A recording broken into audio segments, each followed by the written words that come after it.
बाबा नंद सिंह जी महाराज। धन बाबा नंद सिंह जी महाराज। जन्म कथा बाबा नंद सिंह जी की। आगे की साकी।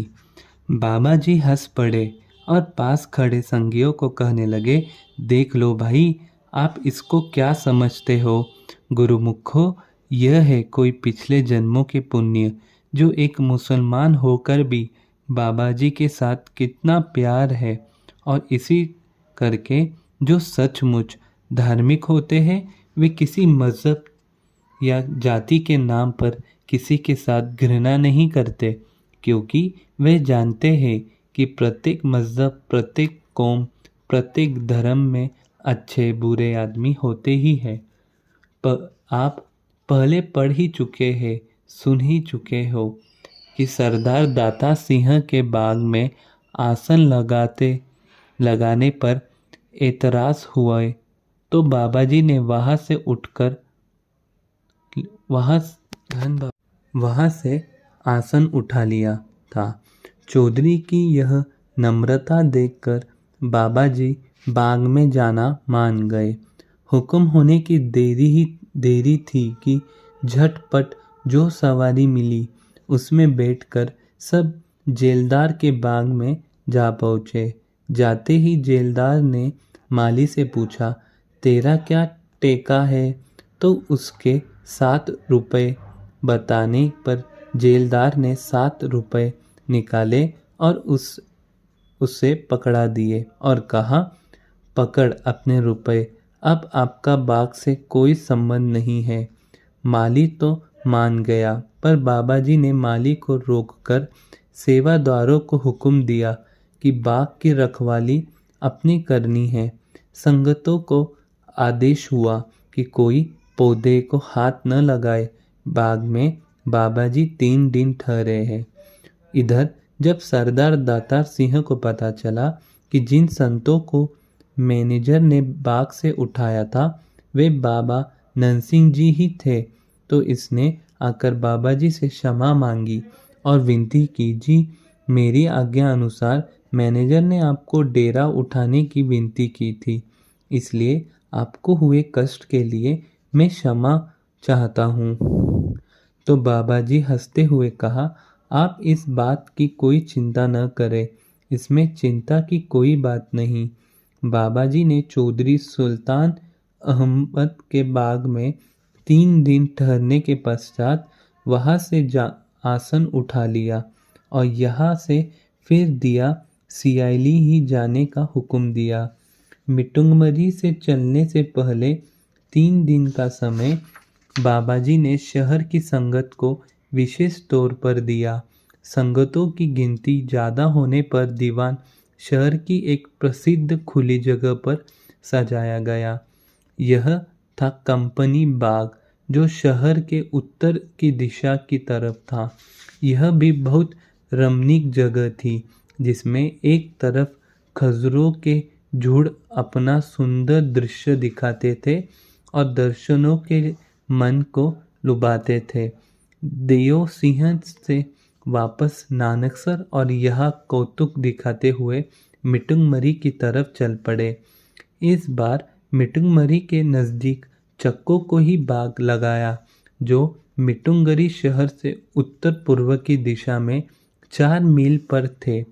ठहरने के लिए जो स्थान पसंद किया वह नहर की उस किनारे के पास थी, जो टावे वाली प्रसिद्ध थी।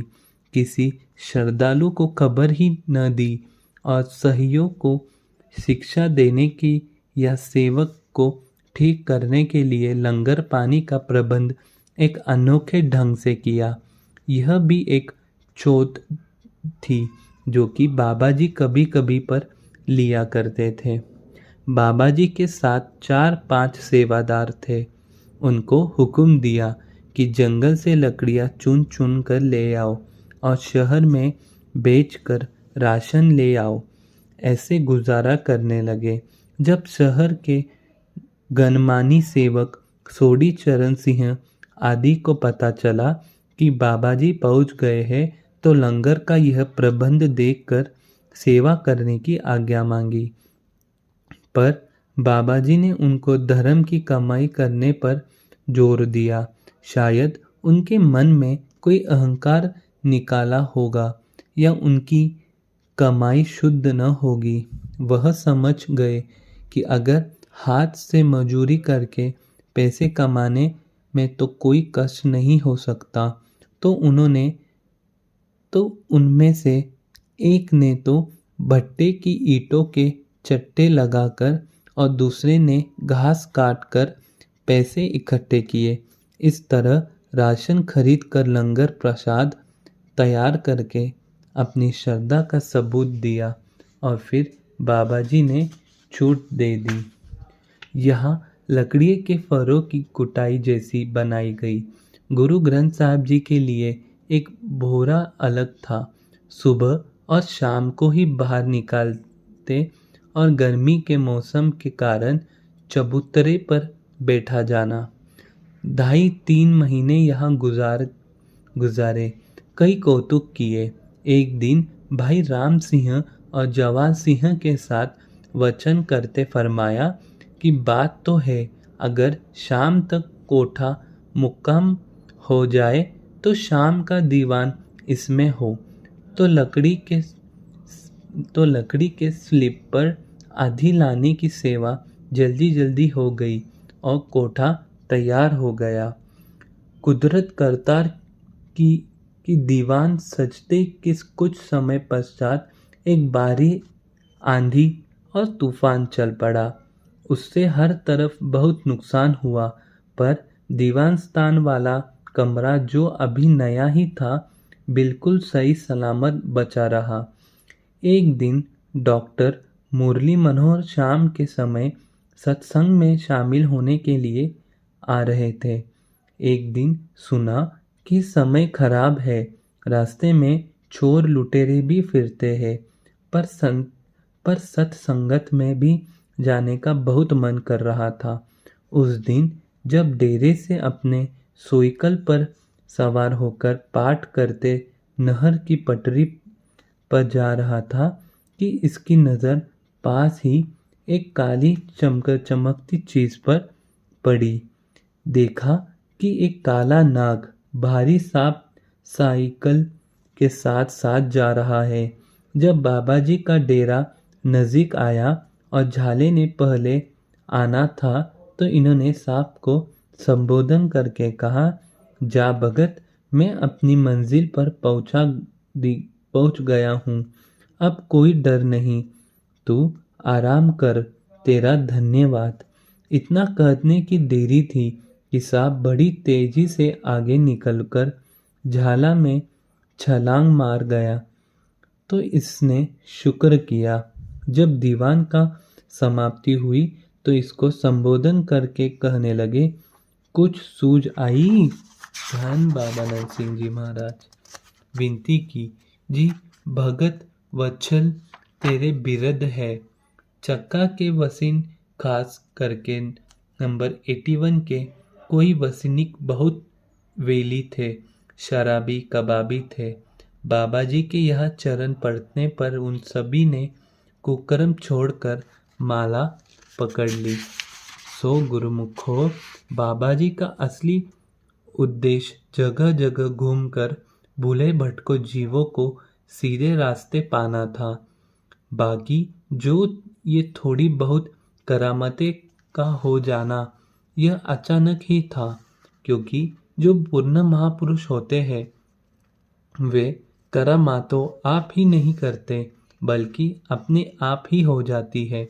बानी का हुक्म है, रिद्ध सिद्ध जाको पूरी, ताको शिव किया काज। अपने आप ज़रूरत अनुसार रिद्धि सिद्धि आप ही काम कर जाती है। महापुरुषों को ताकत खर्च नहीं करनी पड़ती। उन्होंने दिनों एक प्रेमी बाबा जी के दर्शन करने अमृतसर आया। उसको गुरबानी की बहुत लगन थी। बड़ा रसिया था, पर पाठ ज़्यादा नहीं कर सकता था। वह बात करते करते प्रेमियों को कहने लगा, पता नहीं लोग कैसे जल्दी जल्दी पाठ कर लेते हैं, मुझसे तो 4 पुष्ट भी मुश्किल से पड़ जाते हैं। कोई अच्छा शब्द आए तो बीच में से ही छूट जाता है, आगे जा ही नहीं सकता। मुझे किसी पूर्ण महापुरुष की बड़ी तीव्र इच्छा थी, तो मैं गुरु ग्रंथ साहिब जी के आगे रोज विनती करता था। एक दिन जब बैठे बैठे आग लगी तो आवाज आई कि बाबा जी मिटुंग मरी इस प्रण अनुसार में आए हुए है। अभी यह बातें कर ही रहा था कि अंदर से हजूर ने आकर कहा कि बाबा जी पूछते हैं कि पता करो कौन कौन आया है। तो फिर उस सिंह को अंदर बुला लिया और उसको पूर्ण करके भेजा, क्योंकि उसकी कमाई पहले ही बहुत थी, इसलिए उसका घर जल्दी ही पूरा हो गया। धन बाबा नंद सिंह जी महाराज। यहाँ की ही बात है कि एक डिप्यूटी बिना तृष्ण के आमों की टोकरी प्रसाद के रूप में ले आया। उसके मन में लड़के की मांग थी, इस कारण प्रसाद मंजूर नहीं हुआ। डिप्टी ने वे आम वहाँ ही बांटने चाहे। अभी एक आम ही उसने भाई संता सिंह रागी को दिया था कि शीघ्र ही बाबा जी ने अंदर से डांटा, संता सिंह क्या लड़का बनना चाहता है? यह सुनकर संता सिंह ने आम नीचे फेंक दिया, पर डेप्यूटी ने प्रेम भावना से उठाकर आप ही खा लिया। यह देखकर बाबा जी ने उसका श्रद्धा देखकर मुस्कुराए कर फरमाया, तेरी इच्छा पूर्ण हुई। समय पाकर यह वचन सच हो गए। जब यहाँ से आसान उठाने लगे तो उकाड़े की संगत ने दर्शन देने के लिए विनती की, तो फरमाया हमें हुक्म लहरे जाने का हुआ है। उधर शहर की माइयों को चाहे रहती थी कि किसी प्रकार बाबा जी के खुले दर्शन हो, जो कि बाबा जी की शक्य मर्यादा कारण उनको नहीं होते थे। चाहे माइयों की श्रद्धा पुरुषों से ज़्यादा होती थी, पर उनके दिलों में कई प्रकार के स्वार्थ भी ज़्यादा होते थे। इधर बाबा जी का फरमाना था कि हम माइयों से जन्म है, हम माइयों से जन्मे हैं और उनमें ही पले हैं, पर हम अपनी जिम्मेदारी तो ले सकते हैं, सेवकों की नहीं। भला उनमें से किसी की आँख कैसी मेली हो जाए। सो यह वचन दिए हुए था कि जिस दिन झाल से आसन उठाएंगे कुछ समय शहर को भी देंगे। तो जब बाबा जी निकट ही कंपनी बाग में पहुँचे तो जाते ही समाधि में लीन हो गए। कीर्तन शुरू हो गया और साथ ही बूढ़ाबादी शुरू हो गई। मामूलू से वृक्ष के नीचे बाबा जी का आसन लगाया हुआ था। उनको उठाने की हिम्मत तो कोई कर ही नहीं सकता था। उधर से उकाड़े जाने के लिए जल्दी कर रहे थे कि समय ज़्यादा होने करके वहाँ का प्रोग्राम काट कर यहाँ ही से गाड़ी पर न चढ़ जाए। उकाड़े की संगत को हम खबर भी कर चुके हैं। भाई लाल सिंह सोच ही रहे थे कि टेलीफोन कर दिया, अब शायद बाबा जी न आ सके। टेलीफोन करने के लिए लाल सिंह ने अभी नंबर लिया था कि बाबा जी समाधि से उठकर लाल सिंह के बारे पूछने लगे। तो एक आदमी आया और लाल सिंह को कहने लगा कि बाबा जी तो कार में बैठे हुए हैं। तो फिर भाग कर कार के पास आया और जगह से मिलने पर कार के मडगार्ड पर ही बैठ गया। उखाड़े से 1 मील दूर जहाँ मिलिट्री फार्म था, संगतें दर्शन के लिए इंतजार कर रही थी। पर जब बाबा जी राजवाही पर ही पहुँचे जहाँ पर प्रबंधक थे, तो जनता सारी उलट गई। पौना घंटा वहाँ ही बाबा जी ने संगत को निहाल किया। बहुत अनमते और कई ख्यालों के लोग प्रश्न करते रहे। इतने समय में ही बाबा जी ने सबका घर पूरा कर दिया, पर डेरे होने कारण रात वहाँ ही उठ ठहरे गए। अमृत समय के कीर्तन का प्रबंध किया और फिर 6 बजे सुबह की गाड़ी पकड़ के लिए कार में स्टेशन पर जा रहे थे और रास्ते में फरमाने लगे, लाल सिंह, तू तो कहता था कि यहाँ 1 घंटा ही दे दो, पर आगे मालिक के हुक्म अनुसार सारी रात ही दे दी। रायवीड पहुंचकर सेवकों ने बिना पूछे ही आगे की टिकटें ले ली, पर जब बाबाजी को पता चला तो बड़ी डांट की। बिना पूछे आगे जाने की टिकटें क्यों ली? वापस कर दो। अपनी सीमा यहाँ तक की ही थी तो इन्होंने टिकटें वापस कर दी। यहाँ से बाबाजी लहरे पहुँचे। गुरुद्वारा जी के दर्शन करके उनकी खुशियाँ प्राप्त करने के बाद रास्ते में और संगत को कृतार्थ करते हुए वापस नानकसर कलेरा पहुँचे। इस इलाके की संगत ने जब बाबाजी का आना सुना तो श्रद्धा भावना से दर्शन के लिए पहुंची। जोरडा के प्रेमी भी आए, नगर का सारा समाचार सुनाया और दर्शन देने के लिए प्रार्थनाएं करने लगे। धन बाबा नंद सिंह जी महाराज, धन बाबा नंद सिंह जी महाराज।